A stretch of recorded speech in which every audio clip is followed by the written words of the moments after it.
Hello jama'a, barkanku da warhaka. Sunana Muneerat Abdussalam. Yau ina son dan baku takaitaccen labari ne game da rayuwana. Bayan na gama baku labarin, duk wanda ya ga dama yana iya judging dina, yana iya ci gaba da zagi na akan dalilin da yasa na ce na bar musulunci. Okay. Na farko, ni ba a musulunci aka haife ni ba. Ina yar yarinya lokacin ba zan manta ba, inda na fara son musulunci ana zuwa idi kusa da gidanmu.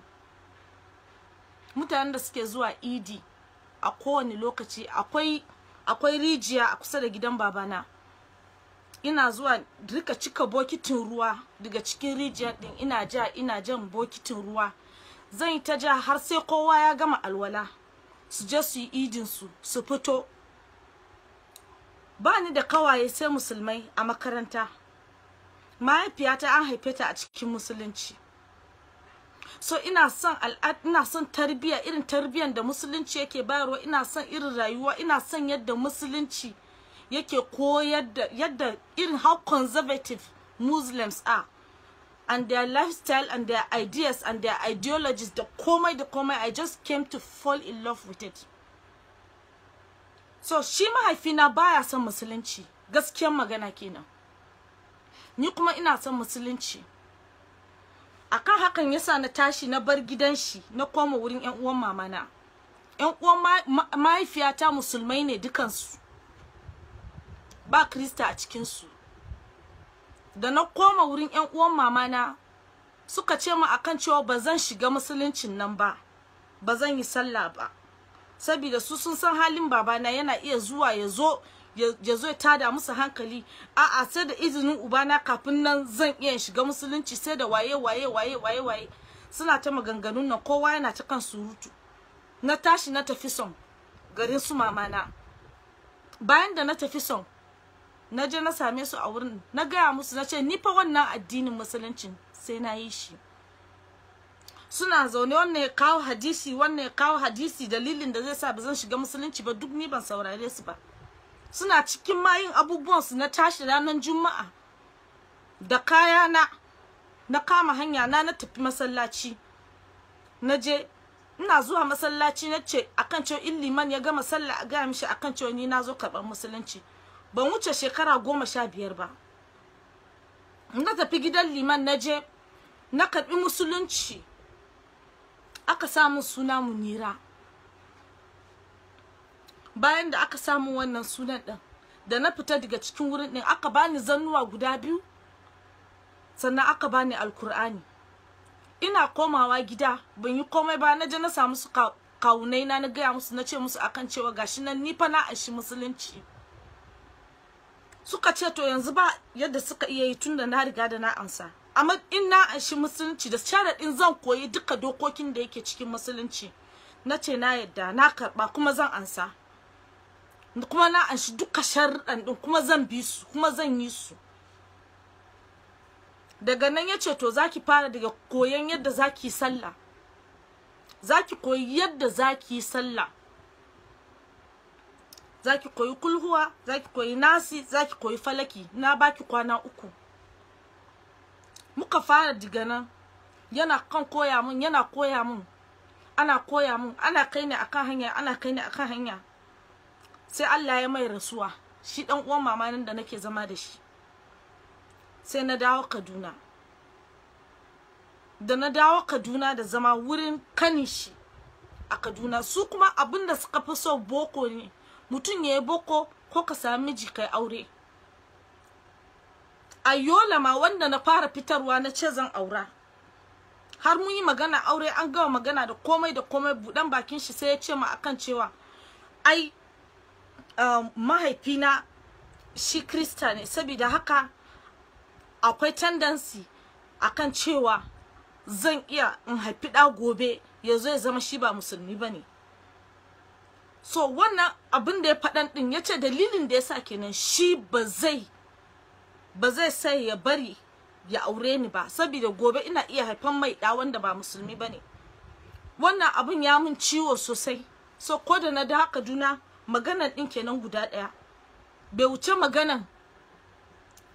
maganan kullum akan cewa zan zo in an riga da nace to wannan abun yana cikin musulunci ne ko mutane ne suke faɗan shi.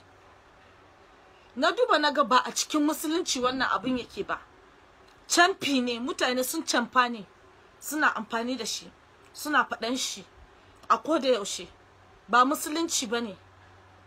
Sai naga dalilin din kawai saboda iyayena ne da inda na fito, orientation ina ne, background ina ne, ni yar talaka ne, ni ba yar kowa bane, duka shine a karshen shine kawai abin din.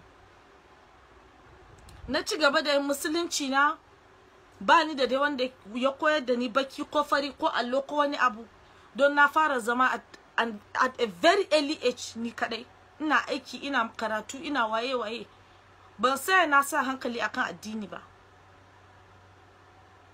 So the next thing abin da ya faru, na sinci kaina as an atheist. Atheist yana nufin wanda bai san Allah ba, humanist muke cewa. So a wannan lokacin din I thought wannan shine zai bada kwanciyar hankali a rayuwa. Sanda Allah karan kanshi ya ganar da ni akan cewa wannan ba shine abin da yake, ba shine abin da zai bani kwanciyar hankali ba, ba shine abin da zai sa ni akan hanya ba, ba shine abin da zai sa ni in zama mutum ba. Na kara komawa ina kuka a masallaci, mutane da yawa har an fito an faɗa a gidan television aka ce akan cewa ina kuka a masallaci saboda datti a salafi ya sa ni nayi kaza ba haka bane. Ina kuka saboda soyayyen da ubangijin Allah yake mu. Na tashi ni bani da sha'awan in je in yi karuwanci ko in iskanci ko in yi waye ni dai burina in samu rufin asiri, rufa kaina asiri, in taimaki yan uwana, shine kawai burina a rayuwa. Bana so in je in kwana da wani namiji, bana so in yi karya, bana so in yi rayuwar da ba shine nawa ba, duk ba nawa bane, duka wannan ba hali na bane.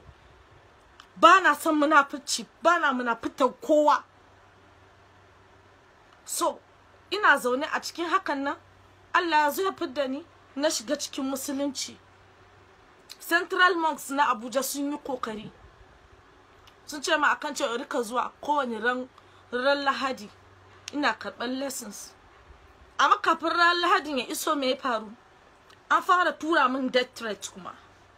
An fara tura min death threats. An fara faɗa kan cewa musulunci ɗin karya nake yi. Musulunci na karya nake yi. Duk da haka ban biya wa mutane ba. Zan yi duka abin da zan yi a social media, zan koma, zan je, zan yi sallah na, zan yi duka ibada na, duka abin da ya kamata zan yi. Ina kan fitar da hotuna a social media, but still bai derailing dina daga yin abubuwan da ya kamata in yi ba. I'm under contract da Mental Entertainment. Contract din nan shekara 1 ne. Bayan da na shiga musulunci, abu na farko mutanen da suke zuwa wuri na manyan mutane ne, manya ba zan kira sunansu ba, amma ba wanda yake fitowa da maganar zan aure ki. Sai dai ki zo ki same ni a gari kaza, ko kuma ki zo ki same ni a wuri kaza, in kwana da ke in baki kuɗi kaza. Kullum maganar su kenan. In kwana da ke in baki kuɗi kaza, in kwana da ke in baki kuɗi kaza, in kwana da ke in baki kuɗi kaza. Kun ga na yi bidiyon nan ban yi shi akan YouTube ba, saboda ni zan faɗa gaskiya ne tsakani da Allah. Babu musulmin da ya fito ya ce akan cewa yana so ya aure ni, sannan ya tafi gidanmu ya je ya kalla ni ban amince akan cewa ni zan aure shi ba. Babu.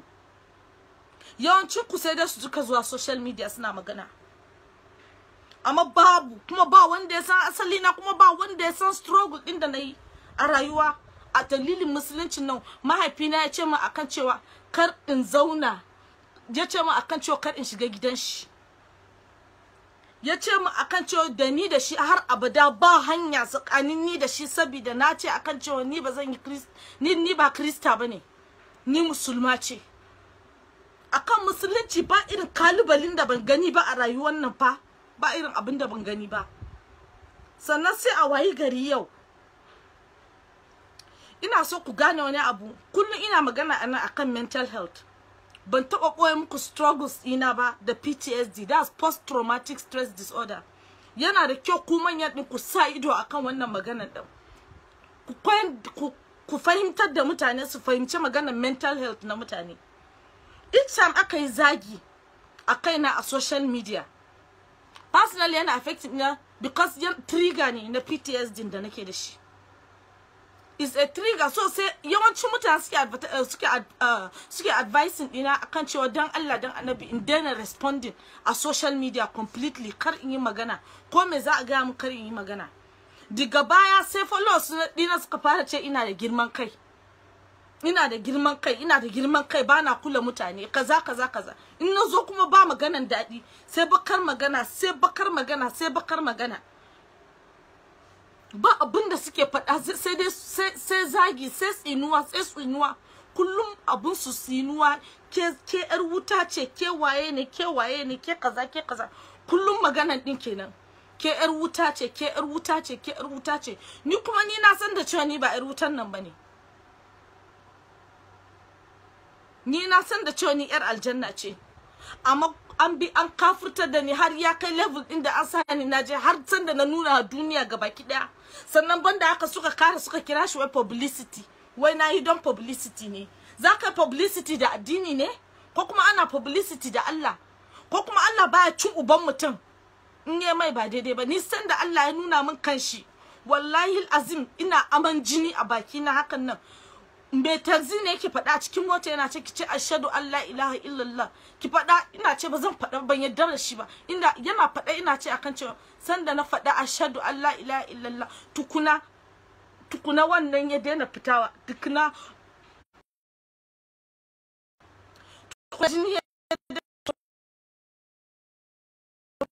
da video na ce akan cewa zan tafi Central Mosque. Why musulman ba, wane ba wanda ya jani a jiki, kowa kawai wannan kafura ce, wannan kaza ce, wannan kaza ne. Condemnation. Maganar Rama Sadau ya zo suna kan, as an entertainer ban kai ta followers ba, ban kai ta jama'a ba, but na san abin da nake gani a social media. Zan yi posting hoton tafi in bari, ban shiga ba kusan kwana biyu. Kowa zai iya zo aje comment din shi. To in za a biya wa nawafa, mutane nawa ne suke faɗan duka abin da suka ga dama. So sai ina ga kaman ba laifin ta bane. Wannan abun din ya faru kuma ya riga da ya faru, sai na ce akan cewa na daura damara na zan je Marhama Sadau, zan faɗa akan Rahama Sadau.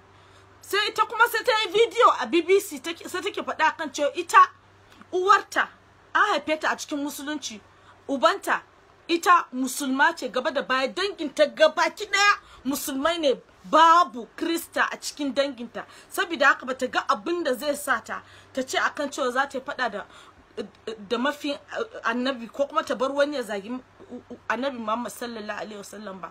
Sai na comment a karkashin wannan bidiyon din, sai na ce akan cewa no wanda in aka musu magana ba su ansawa, ba su reply na mutane in aka musu magana.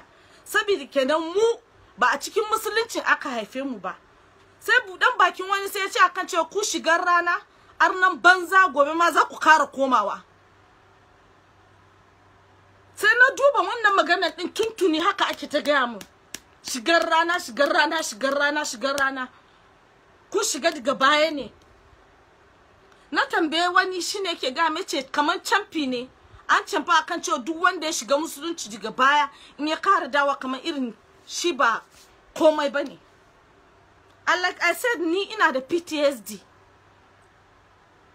Abu kadan ne yake triggering din shi ya tashi, kuma in ya tashi it can be comments on social media, it can be anything.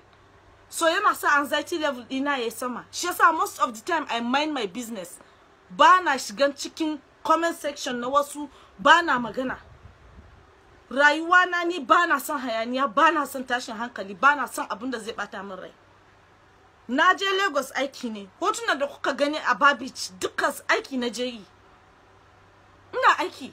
Ina aiki na kuma a tsakiya a cikin a wurin location muna waya da mamanmu a tambaye ta daga Yola za ta faɗa muku. Ina sallah na 5 kuma ina shooting na film kuma ina yi muku na YouTube. Kuma gashi nan ni nake ansarin WhatsApp na business line ina ba wani bane. Stress ya min yawa. aiki ya min yawa. Ina fama da managing na kamfanin din, ina fama da YouTube, ina fama da waye ina fama da wannan, ina fama da wancan. Na tafi Lagos ina ta aiki sati na biyu, ban samu bacci mai kyau da ya wuce awa 2 ba. Shiga Facebook da zan yi sai na kallon mace yar uwata ba ma namiji ba, tana tura min death threat. Tana faɗa kan cewa za ta kashe ni. Ita kan gara ma in bar doron kasan doron duniyar nan yafi mata. Saboda ni ba musulma bace. Ni ba musulma ba. Ni ba musulma ba. Ni faɗa da babana akan musulunci kuce ni ba musulma ba. In fito in nuna duniya in tafi Central Mosque na Abuja in je in karbi a idon duniya gaba ki daya. Kun san kunyan da na ji, amma ku ya ku bude baki ku ce ni ba musulma ba. Akwai wanda yake da aljanna ne a cikin ku, ko akwai wanda yake da wuta a cikin ku. Aka ce akan ce ina fitowa in kuka, ni I'm not fake, dukan ku ana kuna yin kuka. Sai dai na ku kiran kuna boya ne, kamar da zan iya fito in muku rawa yadda na ga dama da guntun wando, haka zan fito in yi kuka abu ya dame ni. Saboda ba ni da kowa sai Allah, kuma kuna kokarin raba ni da Allah a koda yaushe. Ba dole bane yin aiki a social media din, amma akwai uban da yake ciyar da ni ne. Aikin yana paying bills dina. Akwai wanda yake paying bills dina a cikin ku. Akwai wanda yake kira na ko daidai dana, ya kike ki cituwa, ya kike ki sha, ya kike ki haka ba ka zina. Ku kun san da cewa, kun san yawan matan da suke zina. Kun san da cewa ba na zina. Duka abin da nake a social media nan ba rayuwa na bane in private. Do you know that I am calm, bana son magana da yawa? You don't even know who I am, kuma baku san struggles in da na facing ba a rayuwa. But I don't know what to say. Jiya matan da ta yi triggering level na anxiety na ban san ko ta ishi ne triggering ko mene ko me faru ba. Kawai shine na rubuta wannan abin din. In musulunci din, in dai kisa to ku riga da kun kashe ni psychologically. Kuna bringing ina psychologically down. Gar kan fito in ce na fita muku daga addini din. In na faɗa haka din kilan za ku kyale ni. Kilan kowa zai daina ce mu, zai daina kira na kafira. In kai ne ake kiran ka kafiri kowane rana zaka ji daɗi. In kai ne ake kiran ka arne kowane rana zaka ji daɗi. Me ka maganan arne kafiri waye me ka duka wannan magana me yasa? Na saka kananan kaya, na saka kananan kaya, ka sai hijabi ka bani ban saka ba, ka aure ni ka aje ni a gidanka a matsayin matanka ban zauna ba, ka saya min ka mun sutura ban saka ba. Ba wanda ya min wannan a cikin ku dukan ku. Amma tun jiyan nan ba a bari ni na yi bacci ba, sai call akan call kowa yana so ya ji. Kowa shi abin da ya dame shi kawai ya ji abin da yake faruwa a rayuwar mutum, saboda ya yi surutu akai ko ya yi magana akai ko ya faɗi duka abin da ya ga dama akai. In ayi magana ku ce publicity, chasing publicity. In zai chasing publicity, ai zan je in ci wani ne. In na ci wani in samu kuɗi, ko ba haka suke yi ba. In na samu kuɗi zan na saka manyan kaya, ina muku karya a social media. Ni yar gidan wata, ni ina shigan private jet, ni ina kaza, but I'm living my true life ko a social media din. Saboda ba zan iya boye abu, ni ba munafuka bace. Fitan da na ce nayi a musulunci, ku yi haƙuri waɗanda abin ya dame su. Ni musulma ce kuma zan mutu musulma, kuma duk wanda ya kira ni kafiri yana kashi. Wa ashhadu an la ilaha illallah wa ashhadu anna muhammadar rasulullah har abada. Na yi wannan video ne don yi warning waɗanda suke kira na kafira. Ba ku isa ku kafirtar da ni ba.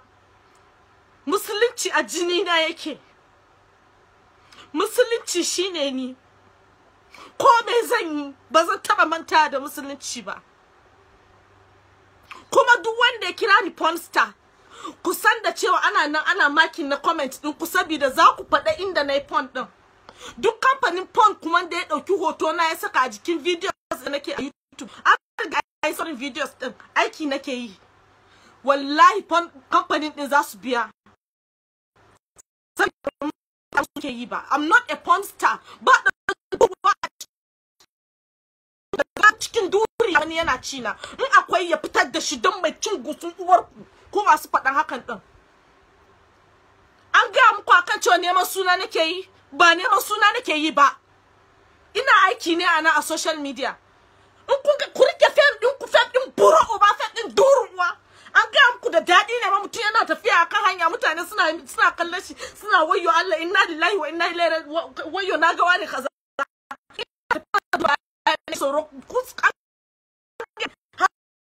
Zama celebrity da har za ku na kamar wai ina cloud chasing. Fuck your cloud chasing. Ku cloud chasing din ku ne cloud ni a sama na san cloud yake zama. Cloud yana kan iska ne, cloud din buro uba. Za ku ne fito ne magana ku ce cloud chasing. Na daina magana akan siyasa. Na fito na fara YouTube din na fa da intention na girl child education ne. Na fito na fara YouTube din na da intention na a daina shaye-shaye ne. Na fito na fara YouTube din na da intention na wayar da idon mutane ne. Kuka sani dole na mai da abun din kamar magana aure, magana ma'aurata. A hankali tambayoyinku, me yasa messages 10,000 kuna gode mun? Me yasa ba zan kira ku munafukai ba? Messages 10,000 a rana ina sayar da product ina 100,000 zuwa sama. Me yasa duka haka yake faruwa? Wannan ba munafurci ba, kuna so na a bayan ido na, kuna so na ma idon duniya. Ni kazama ce, ni munafuka ce, ni annoba ce, ni wannan ne, ni wancan ce. Duka ya rage naku. Ni abinda nake so ku sani, yawancin ku anan kun haifu. Ba ku san yaushe za ku mutu ba, ba ku san yaushe yaran ku za su girma ba, ba ku san wani irin tarbiya za su samu a rayuwa ba. Ku musu fata ku jima a duniya. Saboda ran da aka ce mutum bai da uwa bai da uba, ba irin bakin wulakancin da ba zai gani ba, kuma ba irin tashin hankali na rayuwa da mutum ba zai gani ba. Amma na saya na ce ni fa akwai abubuwan da ba zan yi ba. So ya rage naku. Kun ce in yi magana, abinda zan iya faɗa kenan, inda nake, that's where I'm at. Ba zan iya ba. If this continue, ina son musulunci, na ɗauki online course lokacin COVID-19. Ina kokari. But if my best is not good enough to be a Muslim, if my best is not good enough to be a Muslim, sai a bari. Because ba musulunci bane problem din, ku ne masalan din. Kuma ba zan zauna ku tayar min da PTSD na ba, kuma ba za ku hana ni cin abinci ba, ba za ku kashe ni ba ku yan social media. The only thing is wallahi ku daina discrimination din nan da kuke yi, kuna juya shi zuwa sunan addini, saboda ba addini bane. Discrimination ne, silent discrimination ne. Ba kwa son mutum ne, ba kwa son shi, ku fito ku ce ba kwa son din, sai ku daure a garkashin addini, ku fake da addini a koda yaushe. Kuma addinin nan ba haka ce ayi ba. In akwai karuwa akan titi yau ina son nuna mata musulunci, ta ya zan yi koyar da ita? Zan je fara ce mata akan cewa ita yar wuta ne?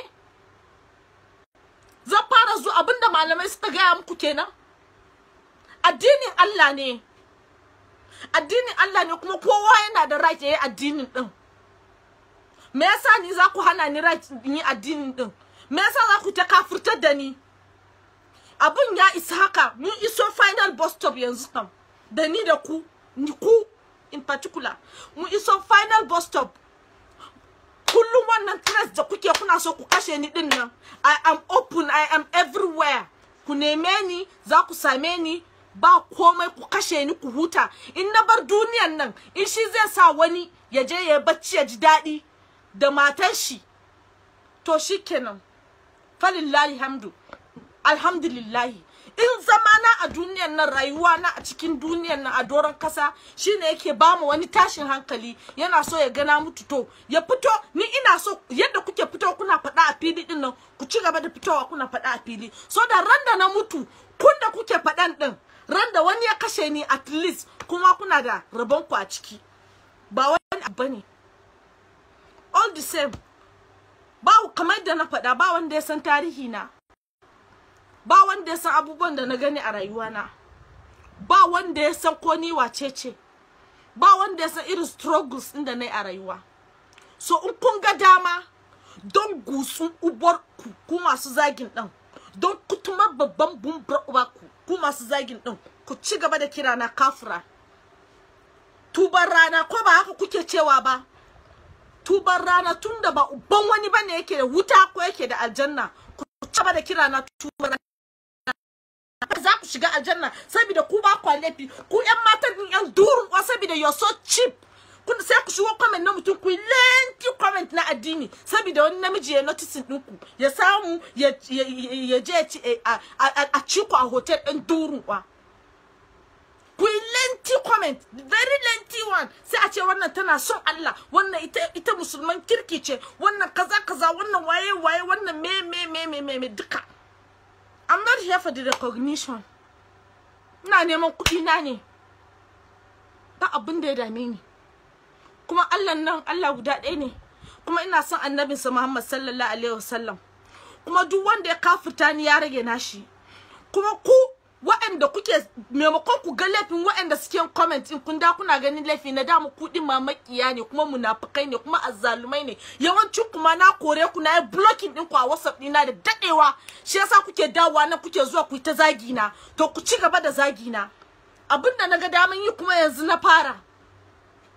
Kafirta ni kuma ba za ku kafirta ni ba ɗan durun uwa.